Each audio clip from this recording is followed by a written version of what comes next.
Tú conoces el estado del alma de cada persona que está bajo este techo, sean creyentes o no, sean cristianos o no. Señor, y es por eso que hoy te ruego que tú uses tu palabra para llevar a cabo tu propósito en la vida de cada uno de nosotros. Amado Dios, te ruego que tú, Señor, calmes nuestras almas con tu palabra. Háblanos, sácianos de ti, Señor. Te ruego que tú uses tu palabra para renovar la fe de tu pueblo y renovar nuestra esperanza en Cristo. Y también te ruego, Señor, que tú uses tu palabra para salvar a los que no te conocen. Señor, en el nombre de Jesús te ruego que tú uses la predicación de esta mañana para llevar tanto a creyentes como a no creyentes, tanto a los salvos como a los que no son salvos todavía. Señor, usa tu palabra para llevarnos a todos a mirar a Cristo en esta mañana. Señor, yo te lo ruego, oh Dios, en el nombre de Jesús. Señor, te ruego, Padre Celestial, que tú, Señor, bendiga a la Iglesia Bautista Paramount en Amarillo, Señor. Te ruego, Dios mío, que tú seas como el pastor Jonathan mientras él proclama tu palabra. Úsalo, Señor, con poder en esta mañana. Señor, edifica a esa iglesia local. Señor, tú conoces los planes que tiene el pastor Jonathan. Tú conoces, Señor, todos los proyectos que ellos tienen por delante. Dale sabiduría, provee los recursos que ellos necesitan. Señor, y concédeles, Señor, ser un faro de luz, Dios mío, allí en Amarillo. Padre, yo te lo ruego en el nombre de Jesús. Señor, ayúdame a mí en esta mañana a predicar tu palabra con poder, con claridad, Señor, y con fidelidad. En el nombre de Cristo. Amén. Hermanos, en esta mañana vamos a dar comienzo a nuestra consideración del capítulo 8 de Apocalipsis, y hoy vamos a estar enfocados precisamente en los primeros 5 versículos, que fueron los versículos que acabamos de leer. Y con la ayuda del Señor, hermanos, vamos a estar considerando estos 5 versículos bajo el título Una lección acerca de la oración. Una lección acerca de la oración. Hermanos, y antes de ver los detalles del mensaje de esta mañana, para poner en contexto lo que hoy voy a estar enseñándoles en este pasaje, quiero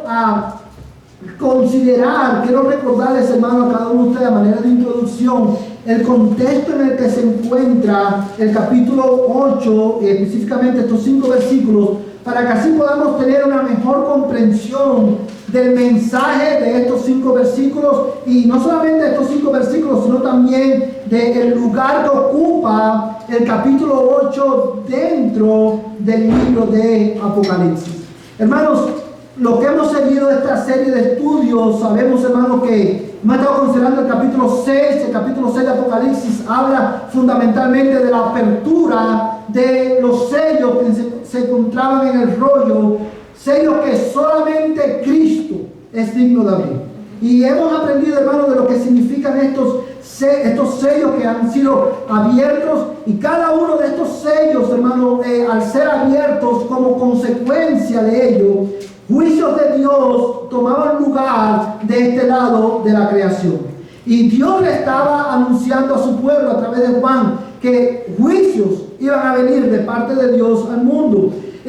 Y hermanos, si Dios también no solamente los advierte acerca de estos juicios, sino que también, hermano, advierte a la iglesia y le anuncia a la iglesia acerca del hecho de que ellos también iban a sufrir, de que ellos también serían atribulados. De hecho, uno de los sellos que es abierto es, hermano, trae como consecuencia, como resultado, la persecución de la iglesia por manos de impíos. Y el capítulo 6, hermano, culmina con una declaración y con una pregunta que hace temblar a cualquiera. Y esta es la declaración: el día de la ira de ellos, o sea, el día de la ira de Dios ha llegado. Y tú culminas con esta pregunta: ¿y quién podrá mantenerse? El capítulo 7 responde a esa pregunta y le dice, Juan le dice a la iglesia, o el Señor le dice a la iglesia por medio de Juan: la iglesia permanecerá hasta el fin. Y ese es el enfoque del capítulo 7. Pero el capítulo 8, hermanos, si usted prestó atención a la lectura, dice el versículo 1, cuando el Cordero abrió el séptimo sello. Y dice, hermano, este capítulo comienza hablando de la apertura de este séptimo sello. Yo quiero que tú veas el flow de pensamiento del pasaje. El capítulo 6 habla de los primeros seis sellos. El capítulo 7 es un paréntesis que responde a la pregunta con la cual termina el capítulo 6. Y el capítulo 8 continúa. Y hermano, las noticias del capítulo 8 no son buenas. Porque la apertura del séptimo sello da la introducción o da paso al toque de 7 trompetas que anuncian muchos más juicios sobre los hombres. En ese contexto tenemos el capítulo 8 y los primeros 5 versículos específicamente, hermanos, son muy importantes porque estos 5 versículos fueron inspirados por Dios y fueron dados por medio de Juan para no solamente animar al pueblo de Dios, no solamente para consolarlos, sino también, amados hermanos, para mover al pueblo de Dios a orar. Este es el mensaje. Ustedes van a sufrir, ustedes van a ser perseguidos, Dios va a juzgar este mundo, van a haber juicios temporales sobre este mundo, ustedes van a atravesar por esos juicios. Recordemos que esta iglesia ya estaba sufriendo, la iglesia a la cual se le escribe el libro Apocalipsis, o a las iglesias a las cuales se le escribe el libro Apocalipsis, ya estaban sufriendo y se les anuncia que más sufrimiento vendría. Pero que tuvieran paciencia porque Dios juzgaría a sus enemigos. Usted recuerda que una de las preguntas o una de las oraciones que también aparece en el capítulo 6 es la oración de los santos en gloria que decían: ¿hasta cuándo, Señor, no vengarás nuestra sangre de nuestros enemigos?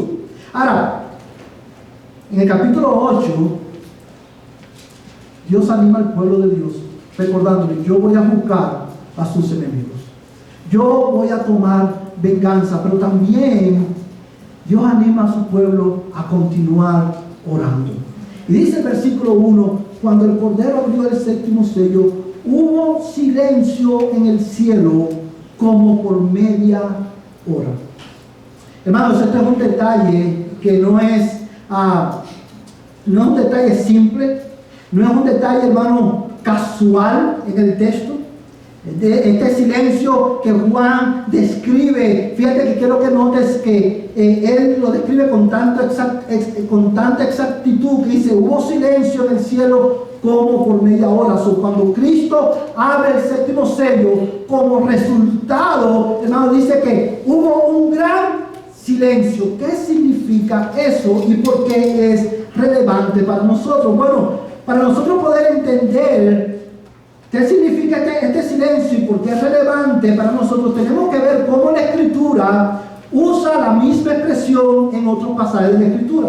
Y quiero que mires conmigo, quiero que todos vayamos por un momento a Sofonías capítulo 1, verso 7, y luego vamos a ir al verso 14 y al 18.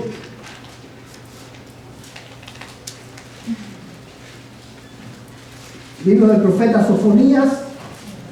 Sofonías está después del libro del profeta Habacuc y antes del profeta Ageo. Sofonías capítulo 1, verso 7, y luego vamos a leer verso 14 al 18.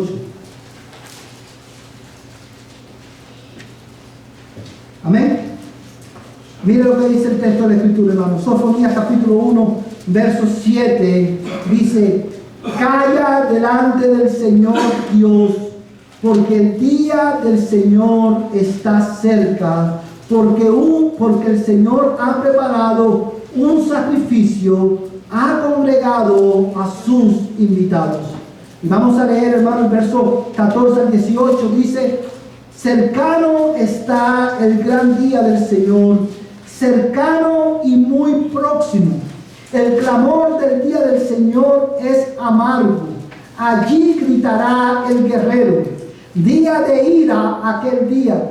día de congoja y de angustia, día de destrucción y desolación, día de tinieblas y lobreguez, día nublado y de densa oscuridad, día de trompeta y grito de guerra contra las ciudades fortificadas y contra los torreones de las esquinas. Traeré angustia sobre los hombres y andarán como ciegos, porque han pecado contra el Señor. Su sangre será derramada como polvo y su carne como estiércol. Y mira el verso 18, ni su plata ni su oro podrían librarlos en el día de la ira del Señor, cuando por el fuego de su celo toda la tierra sea consumida, porque Él hará una destrucción total y terrible de todos los habitantes de la tierra. Hermanos, este texto es un texto que hace temblar a los que lo escuchen. Y no en vano, en el versículo 7 dice Sofonías, hermano, o el Señor dice por medio de Sofonías: calla delante del Señor Dios, porque el día del Señor está cerca. Aquí Dios está llamando a su pueblo ¿a qué? A hacer silencio, a toda la creación, hagan silencio. Porque el día del Señor está cerca. ¿A qué día se está refiriendo? Al día en que el Señor juzgue a los impíos.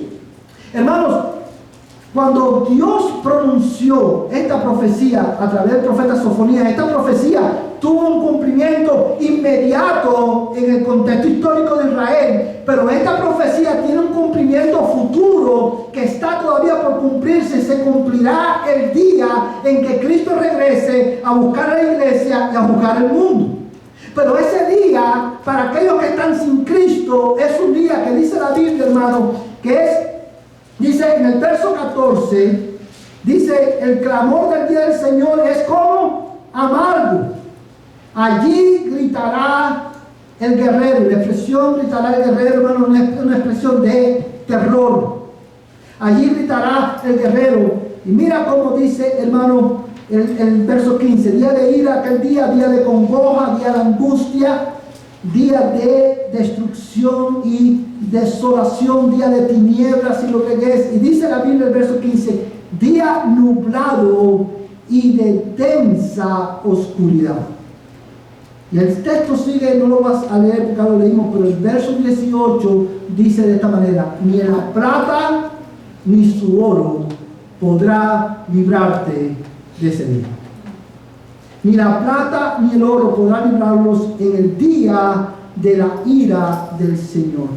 Hermanos, cuando nosotros consideramos el contexto bíblico o la manera en que la Biblia usa la expresión calla delante de Dios o haz silencio, esta es una expresión que en el libro Apocalipsis se usa no solamente para denotar el momento solemne en el que Dios abre o Cristo abre este sello, sino también para resaltar la catástrofe, las serias consecuencias que vendrían como resultado de la apertura de este sello. Hermano, las consecuencias iban a ser tan terribles que todos tenían que callar.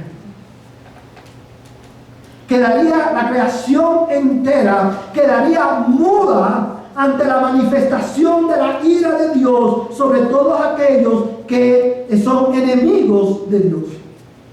Amados hermanos, yo quiero resaltar el hecho de que dice Sofonías: ni su plata ni su oro te podrá librar de ese día.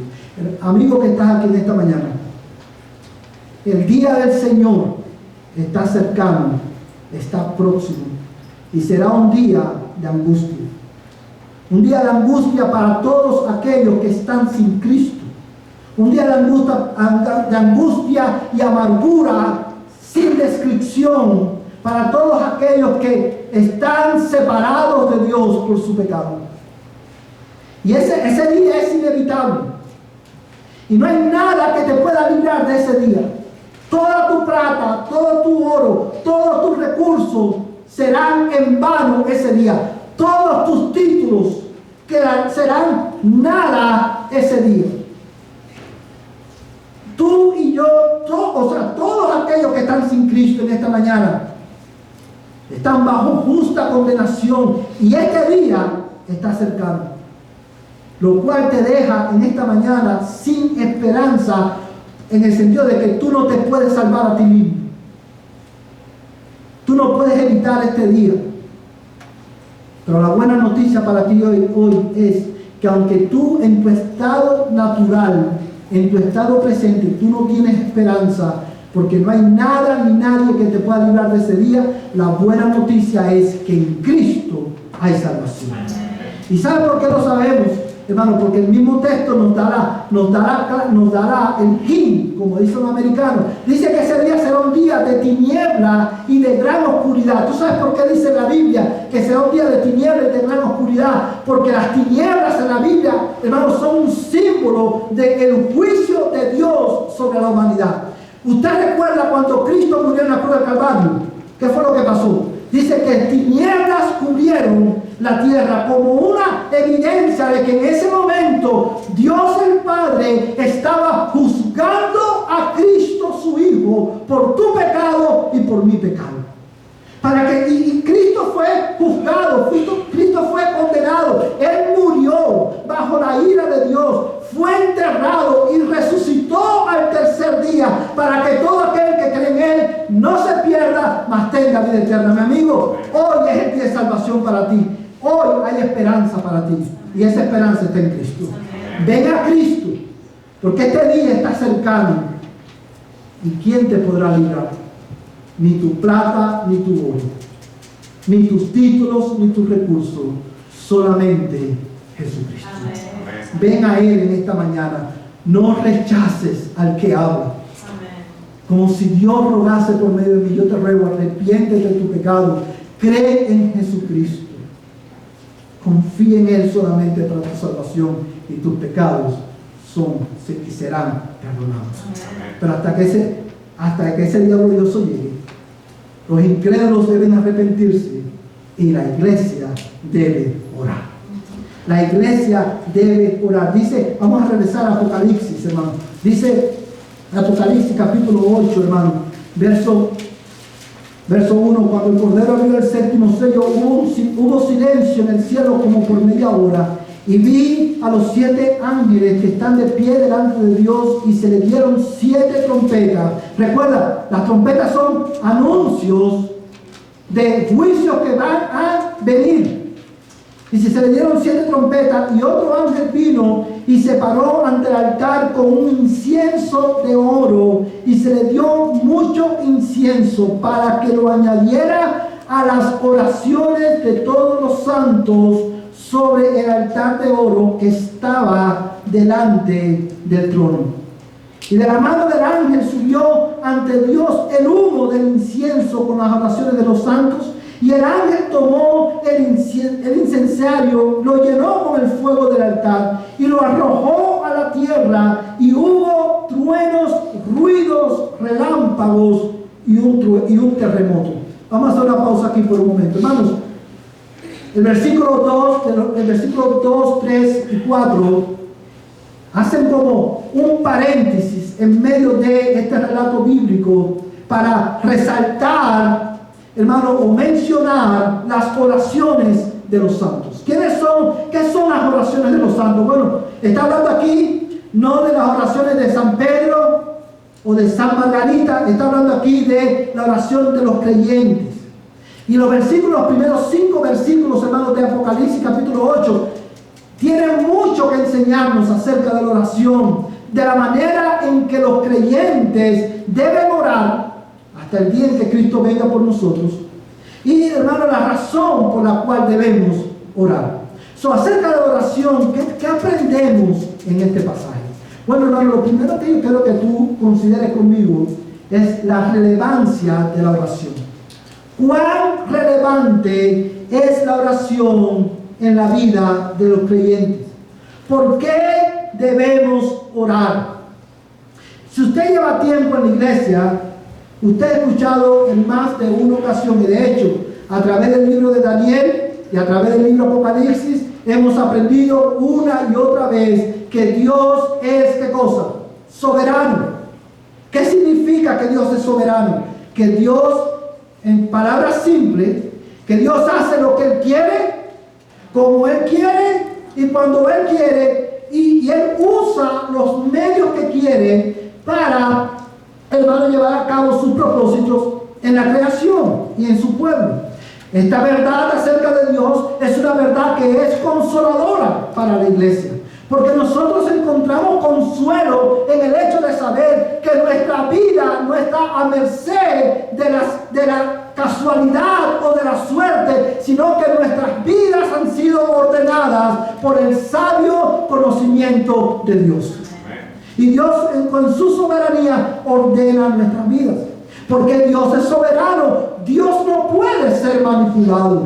Dios, hermano, hace lo que Él quiere, cuando Él quiere y como Él quiere.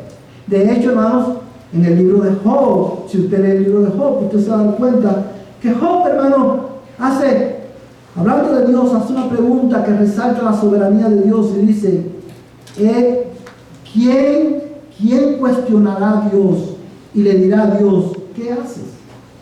¿Quién puede cuestionar la sabiduría de Dios? ¿Quién puede cuestionar la soberanía del Creador? Pero esta verdad, que es tan consoladora para la iglesia, ha llevado incluso a muchos creyentes a hacerse la pregunta: si Dios es soberano, si Dios va a hacer lo que Él quiere, si nada puede cambiar el propósito de Dios y Él ha decidido ya lo que va a hacer, ¿por qué orar? ¿Para qué orar? Y en este caso, en este contexto, ¿cuán relevante es la oración si Dios es soberano? ¿Cuán relevante es la oración si Dios, al final del día, Dios va a hacer lo que Él quiera?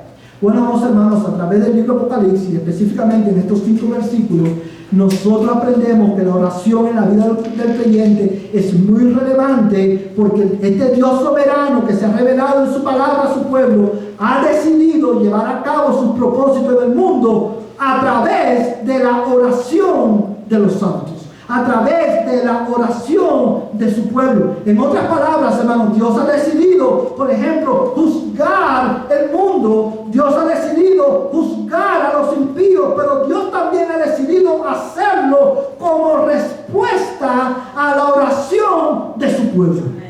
Es por esa causa que los creyentes debemos orar. Es por esa causa que la oración es tan relevante en nuestras vidas.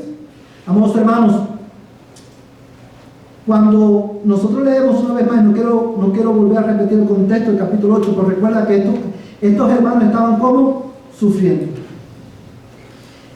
Y recuerda la oración en el capítulo 6, ¿hasta cuándo, Señor?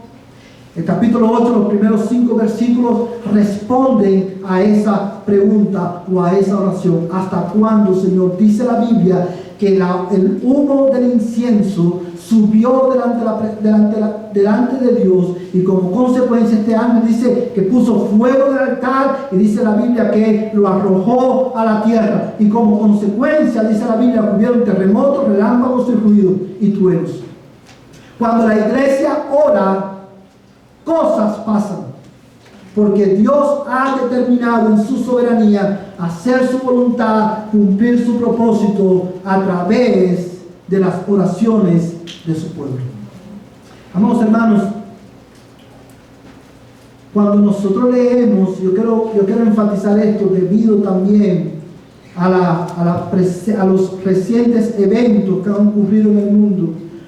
Cuando en Apocalipsis capítulo 6, los santos que estaban debajo del altar clamaron: ¿hasta cuándo, Señor, no vengarás nuestra sangre de nuestros enemigos?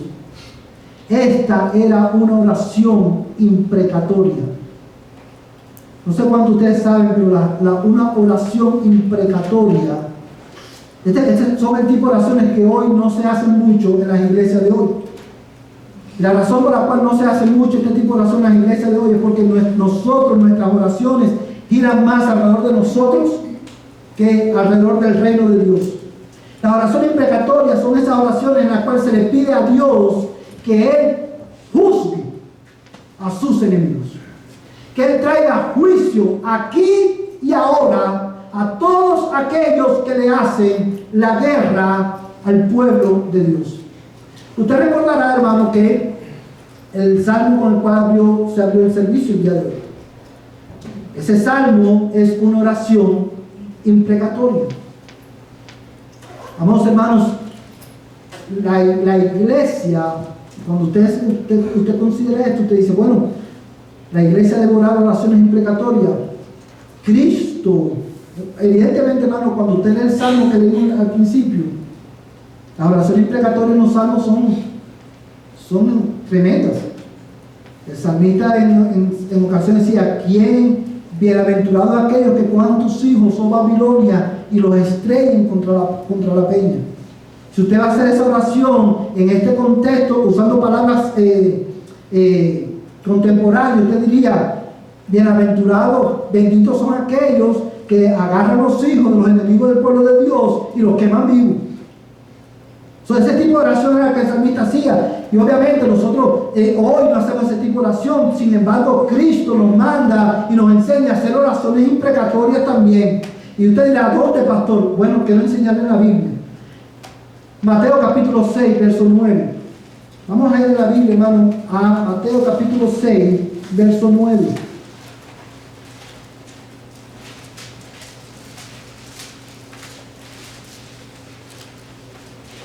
Amén. Mateo capítulo 6, verso 9. ¿Todos lo tienen, hermano? 9 y 10. Dice la Biblia, vosotros pues orad de esta manera: Padre nuestro que estás en los cielos, santificado sea tu nombre. Venga tu reino, hágase tu voluntad así en la tierra como en el cielo.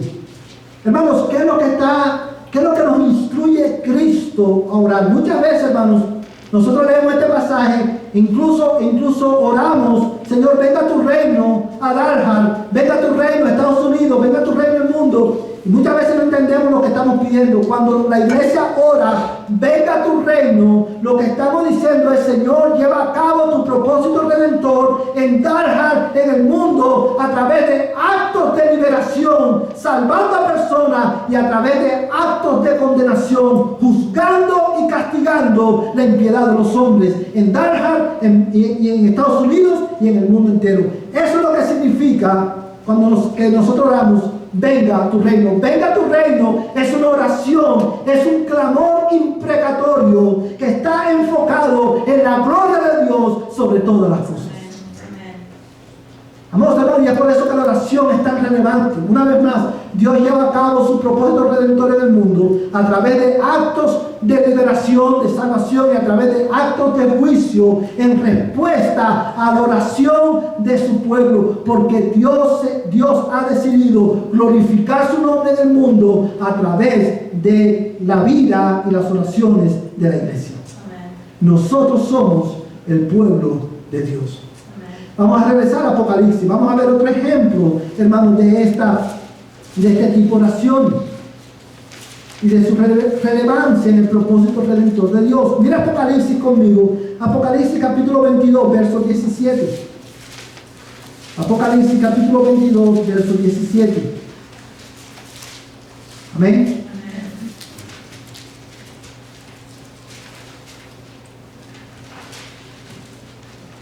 ¿Todos lo tienen, hermano? Dice la Escritura, y el Espíritu y la esposa dicen, ven. Y el que oye, diga, ven. Y el que tiene sed, venga. Y el que desea, que tome gratuitamente del agua de la vida. Amén, hermanos. Fíjate cómo dice este pasaje, hermano. Y el Espíritu y la esposa. ¿Quién es la esposa? Cristo, la iglesia, perdón. Dice el Espíritu y la iglesia dicen, ven. ¿Qué significa eso, hermano? Esto es un clamor a Cristo para que Cristo venga por la iglesia. Y es significativo que el libro de Apocalipsis, que es un libro que fue escrito para animar a la iglesia de todos tiempos, de todos los lugares, de todos los siglos, a la iglesia de toda tribu, lengua y nación, termina con un clamor a Cristo diciendo: Cristo, ven. Ven, Señor Jesús, por su iglesia. Cuando la iglesia clama, Maranata, Cristo viene y ora diciendo: Cristo, ven. Esa es una oración imprecatoria a través de la cual Dios lleva a cabo su propósito redentor en el mundo. Es por eso que la iglesia, hermano, debe de dedicarse a orar. Venga tu reino. Ven, Señor Jesús. Salva a pecadores y dale justa retribución a aquellos que se rebelan contra ti. Hermanos amados, yo creo que tú pienses por un momento en esto, en la relevancia que tiene la oración en el propósito redentor de Dios. No sé cuántos de ustedes, hermanos, han seguido o ven las noticias. Ustedes, los que ven las noticias, los que les gusta el deporte, saben que recientemente comenzaron los Juegos Olímpicos. Los Juegos Olímpicos este año comenzaron de una manera inusual. Y yo quiero que tú veas la progresión del mal en la sociedad en la que nosotros vivimos.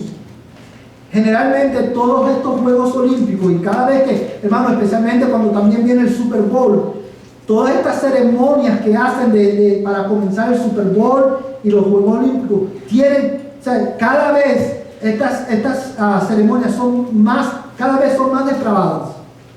Se pone más en evidencia la depravación de la sociedad a nivel mundial y la depravación de la sociedad norteamericana. Pero estos Juegos Olímpicos que están teniendo lugar en París, hermanos, comenzaron este año haciendo una burla a Cristo y a su iglesia. Porque, hermanos, usaron personas transgéneros para desacrar, hermano, la imagen de la última cena de Cristo.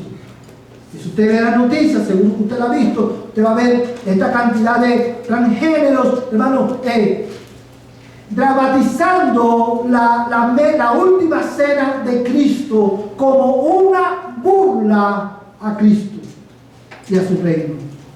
Cuando la iglesia ve este tipo de abominación, la oración de la iglesia debe ser: venga tu reino, Señor. Cristo, ven por tu pueblo. ¿Hasta cuándo, Señor? ¿Hasta cuándo?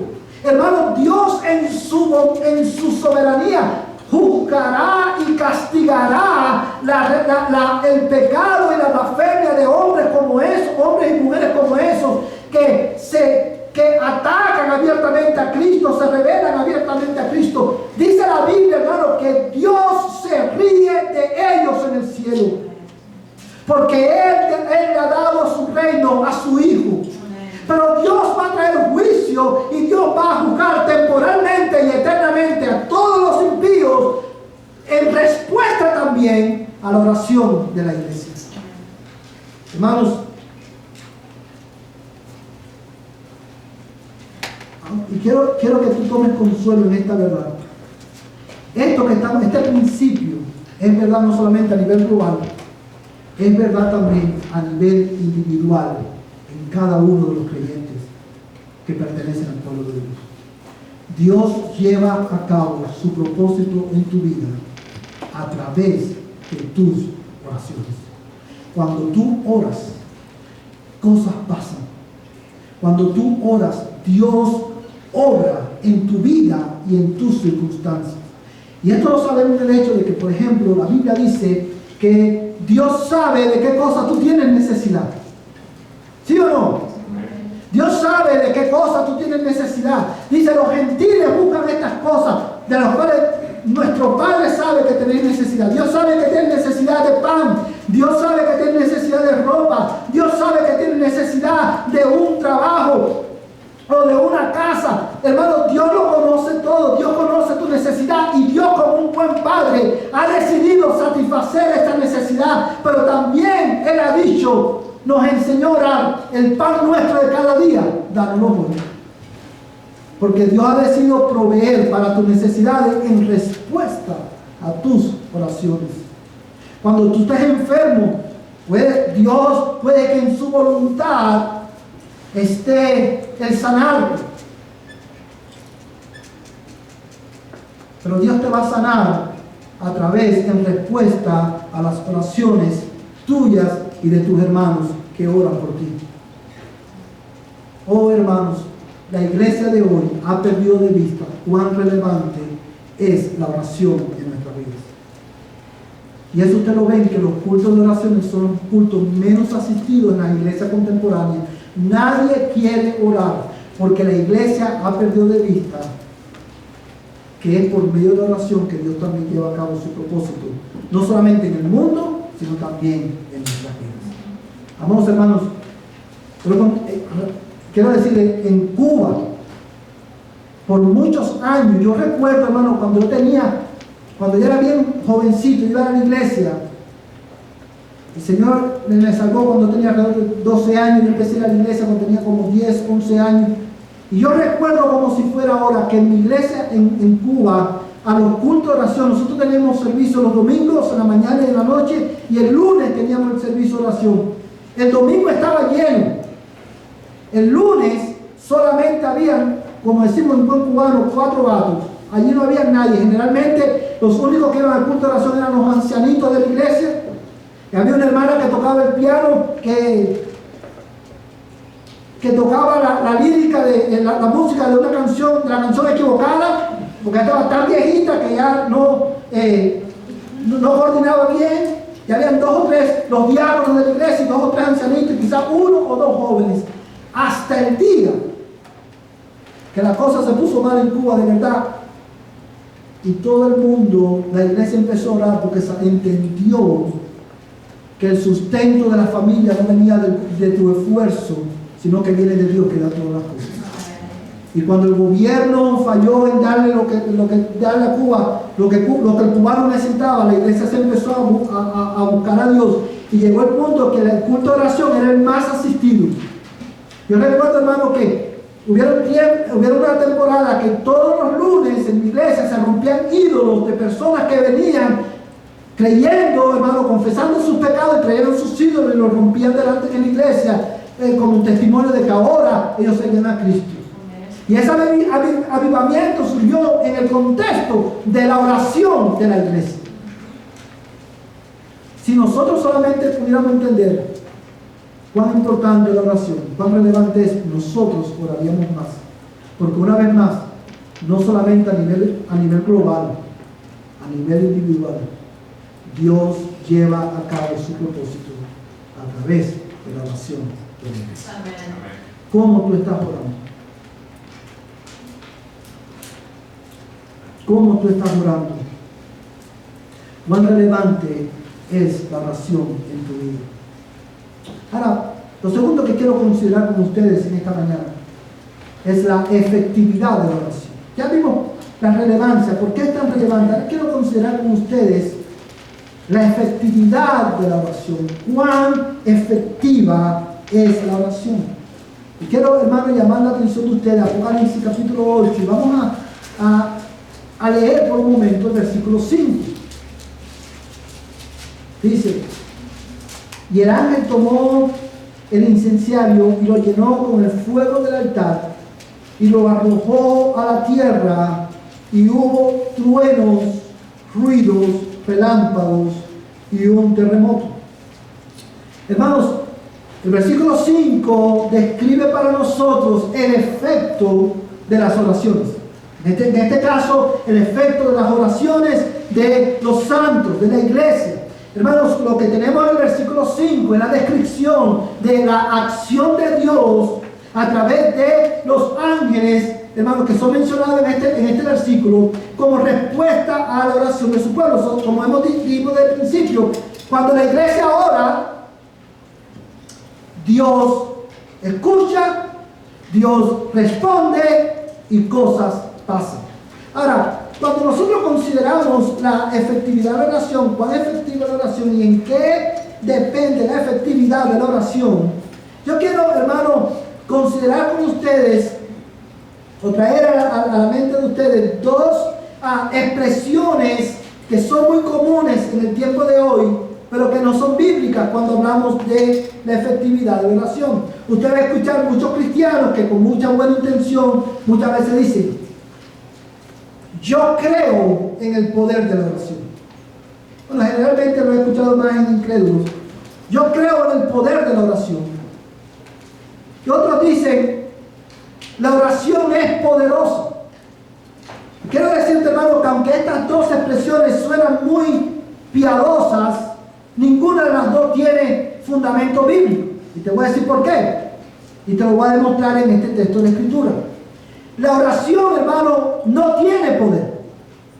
El poder está en Dios que responde la oración. La oración en sí misma no tiene ningún tipo de efectividad. Y esto lo sabemos no solamente por lo que vamos a ver en el texto, sino también porque, hermano, todas las religiones del mundo, ¿sabes? No todos somos cristianos. Y hay otras religiones del mundo que tienen sus propios dioses falsos. Y ellos oran ¿a quién? A sus dioses. So, la oración como práctica en sí no es poderosa. El que es poderoso es el Dios que responde las oraciones. La oración no tiene poder, el poder está en Dios. Amados hermanos, y es por eso, y esto lo vemos precisamente en este pasaje que estamos leyendo en esta mañana. La efectividad de la oración no está en la oración en sí misma, sino está en Dios que responde las oraciones. Hay otra expresión, hermano, que es muy común, y la vamos a estar considerando en un momento. Pero mira conmigo, hermano, el versículo 3, Apocalipsis capítulo 8, verso 3. Otro ángel vino y se apartó ante el altar con un incensario de oro, y se le dio mucho incienso para que lo añadiera a las oraciones de todos los santos sobre el altar de oro que estaba delante del trono. Y de la mano del ángel subió ante Dios el humo del incienso con las oraciones de los santos. Hermanos, el verso 4 claramente establece que cuando dice que el humo del incienso subió ante la presencia de Dios, es una manera de decir que Dios, que está sentado en su trono, escuchó y está atento a las oraciones de su pueblo. Pero no solamente eso, sino que la expresión el humo del incienso subió ante la presencia de Dios significa, resalta el hecho que la oración de su pueblo fue agradable delante de Dios. La oración que ellos hacían, ¿hasta cuándo, Señor? Era una oración que le agradó a Dios, porque era consistente con el plan de Dios en el mundo. A Dios le agradó la oración y como resultado estos ángeles trajeron juicio a la tierra. Pero quiero que notes un detalle importante. ¿Por qué a Dios le agradó la oración de su pueblo? ¿En qué consiste la efectividad de la oración que llega a la presencia de Dios? Bueno, hermano, yo creo que tú consideres el factor divino de la efectividad de la oración. Hay un detalle importante en el verso 3. Y dice, hermano, otro ángel vino y se paró ante el altar con un incensario de oro. Y mira lo que dice el texto. Y se le dio mucho incienso para que lo añadiera a las oraciones de todos los santos. Vamos a hacer un alto aquí. ¿Qué está diciendo Juan? ¿Qué es lo que Juan está viendo? Hermano, cuando dice y se le dio incienso, esa expresión se le dio denota una acción divina. Dios le da el incienso para que se lo añadiera a las oraciones de los santos para que esa oración fuese grata delante de Dios. ¿Qué es lo que eso significa, hermano? En palabras simples, hermano, la oración es efectiva porque Dios es quien hace que tu oración sea agradable delante de Él. Dios es quien hace que tu oración suba ante su presencia como olor fragante. Él le añade incienso a tu oración. Usted se preguntará, ¿cómo Dios hace eso? Bueno, la Biblia nos enseña. Y la razón por la cual quiero resaltar esto es porque he orado para que esto, hermano, esta verdad, oro al Señor, que Dios la use para renovar tu vida de oración. Mira conmigo dos pasajes de la Escritura que hablan acerca de esto, hermano. Quiero que mires, considera conmigo Hebreos capítulo 3, verso 1. Carta a los Hebreos, capítulo 3, verso 1. Amén.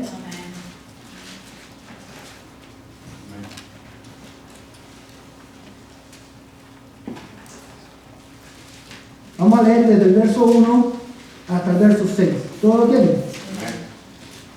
Dice, por tanto, hermanos.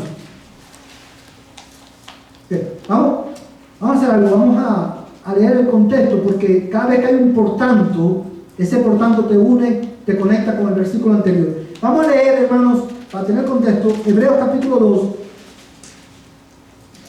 verso 18, dice, pues por cuanto Él mismo fue tentado en el sufrimiento, es poderoso para socorrer a los que son tentados.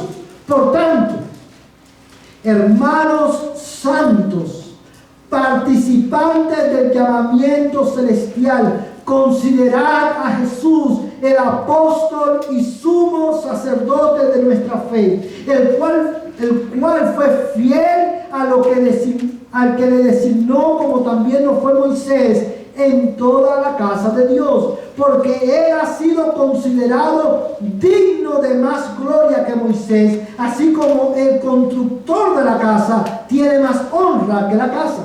Porque toda la casa es hecha por alguno, pero el que hace todas las cosas es Dios. Y Moisés fue fiel en toda la casa de Dios como siervo, para testimonio de lo que se iba a decir más tarde. Pero Cristo fue fiel como hijo sobre la casa de Dios, cuya casa somos nosotros, si retenemos firme hasta el fin nuestra esperanza y la gloria de nuestra confianza y la gloria de nuestra esperanza. Mira, hermanos, quiero leer estos versículos para que tengas todo el contexto, pero quiero enfocar la atención de ustedes en el versículo 1. Dice, por tanto, hermanos, santos participantes del llamamiento celestial, considerad ¿a quién? A Jesús, el apóstol y sumo sacerdote de nuestra fe. Fíjate cómo el autor de los Hebreos, inspirado por el Espíritu Santo, describe a Cristo en este pasaje como el apóstol. ¿Qué significa la palabra apóstol? En su significado más llano, más literal, significa enviado. Él es el enviado de nuestra fe, porque a Él envió Dios al Padre para salvarnos a nosotros. A Él Dios lo envió, Él fue enviado por Dios al Padre para hacer de todas las tribus, lengua y nación una casa, una familia para Dios. La fe es posible por la obra de Cristo, no solamente en su muerte, sino también en su vida. Él es el apóstol, pero dice la Biblia también que Él es el sumo sacerdote de nuestra fe. Amados hermanos, y esta es una declaración, un título muy importante, porque resalta el hecho de que Jesucristo es el único mediador entre Dios y los hombres. Amados hermanos, cuando tú oras en tu casa, cuando tú oras en la iglesia, cuando tú oras en tu carro, tu oración asciende a la presencia de Dios y es grata delante de Dios, y Dios la escucha y Dios la responde, porque nosotros oramos y ofrecemos nuestra oración por medio de Jesucristo, que fue el único Es por eso Dios es quien hace tu oración agradable delante de Él. No es la elocuencia de tus palabras, no es las obras que tú haces que acompañan la eficacia de tu oración. Es Cristo intercediendo por ti. Amén. Es Cristo quien hace su sacrificio. Aleluya. Su sacrificio es el incienso Amén. que hace tu oración grata delante de Dios. Amén. Y quiero que notes, hermano, que el texto dice que se le añadió incienso. Se le dio incienso para que se le añadiera. Hermano, porque muchas veces oramos de tal manera que para que Dios le escuche hay que echarle incienso, hermano. Es Cristo. Es su sacrificio, su obra redentora, el incienso que hace tu oración grata delante de Dios. Por eso más adelante el autor de los Hebreos también dice: acerquémonos pues con corazón sincero, en plena certidumbre de fe, al trono de la gracia. Pero también, hermano, no lo vamos a buscar por cuestión de tiempo, pero también dice la Biblia, escribiéndole Pablo, hermano, escribiéndole a los romanos, dice la Biblia, hermano, que ¿qué hemos de pedir como conviene? No lo sabemos. Pero el Espíritu Santo nos ayuda en nuestra debilidad. Porque Él intercede por nosotros. Cuando dice que Él intercede por nosotros, esa expresión, hermano, es la explicación de esta acción divina de añadirle incienso a nuestras oraciones. El Espíritu Santo traduce, arregla tu oración para que sea agradable delante del Padre. Amén. Hermanos, bendito Dios que tenemos un sacerdote como Cristo. Amén. Por eso tú y yo podemos orar con confianza. Amén. Por eso Pedro, cuando subió, dijo: Señor, sálvame. Qué oración más seca, hermano. Qué oración tan corta. Pero qué oración tan efectiva. Porque la efectividad no depende de nosotros. Hay un factor divino que no podemos pasar por alto. Él hace, por medio de Cristo, nuestra oración grata delante de Él. Por eso la iglesia dice, la Biblia dice a la iglesia: orad sin cesar. Amén. No solamente porque a través de tu oración Dios lleva a cabo su propósito en el mundo, sino también porque tu oración es grata delante de Dios. Amén.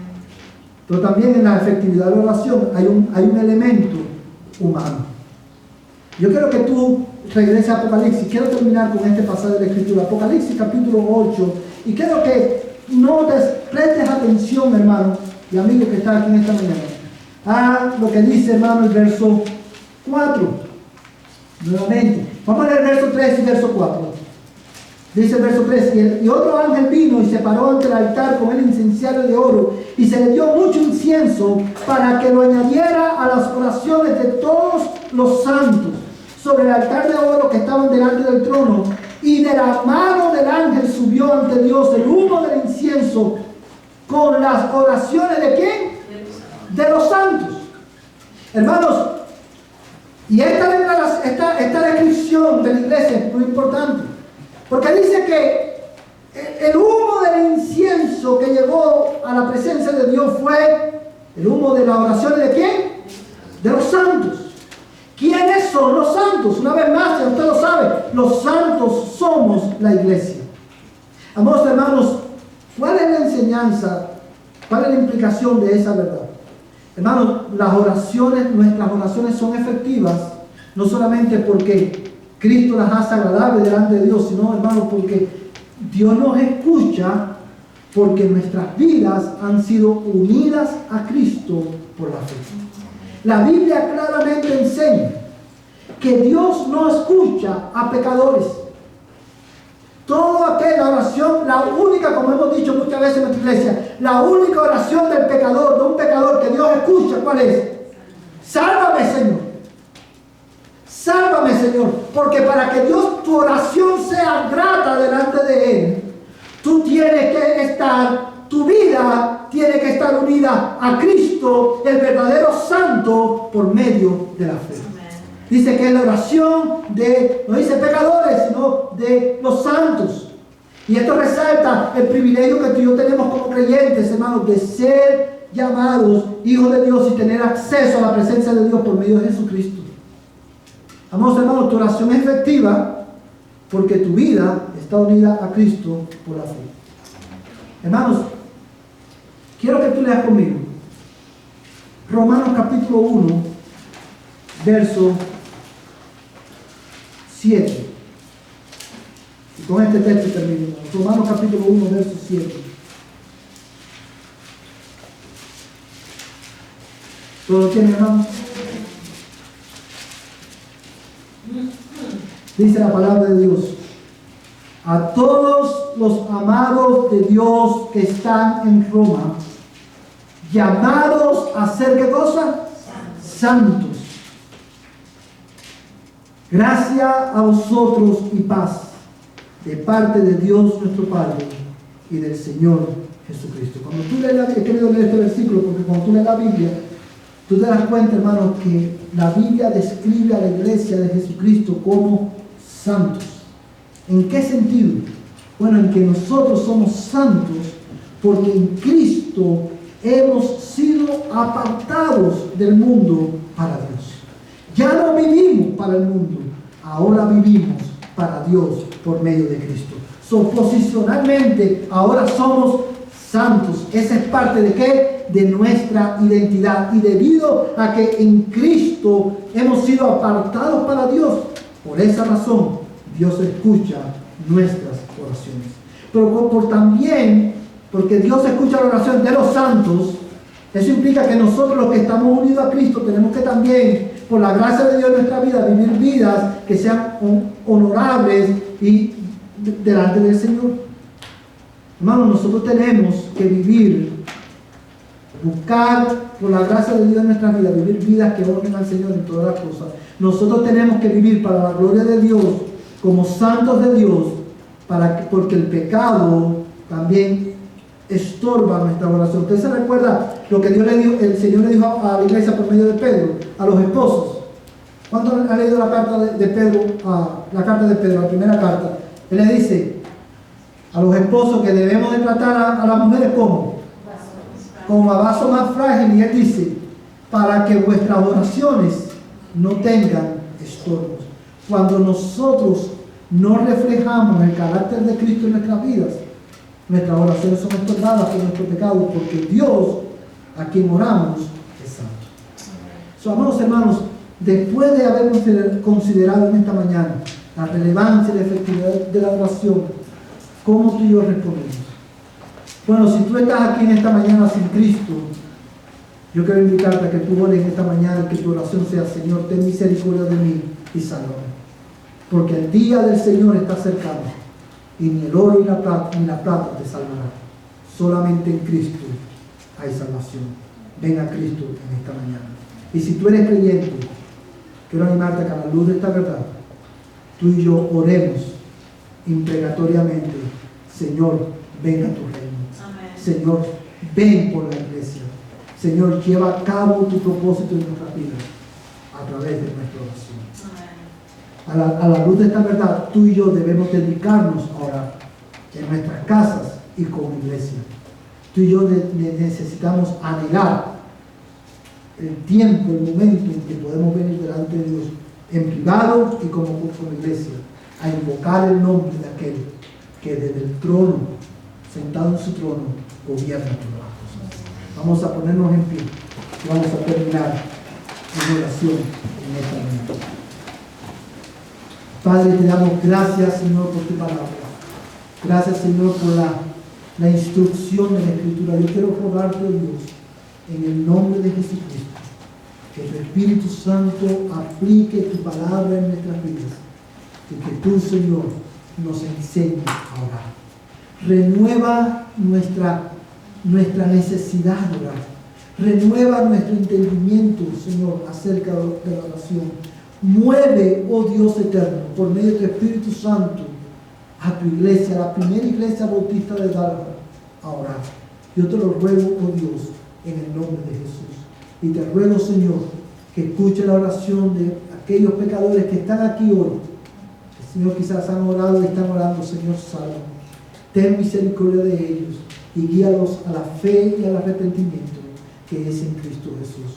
Y ahora, Señor, que el amor de Dios, el Padre Celestial, la gracia de Jesucristo, el Señor de nuestras vidas, el apóstol y sumo sacerdote de nuestra fe, y la comunión del Espíritu Santo, la tercera persona de la bendita Trinidad, sea con este tu pueblo desde ahora y hasta que Cristo venga por nosotros.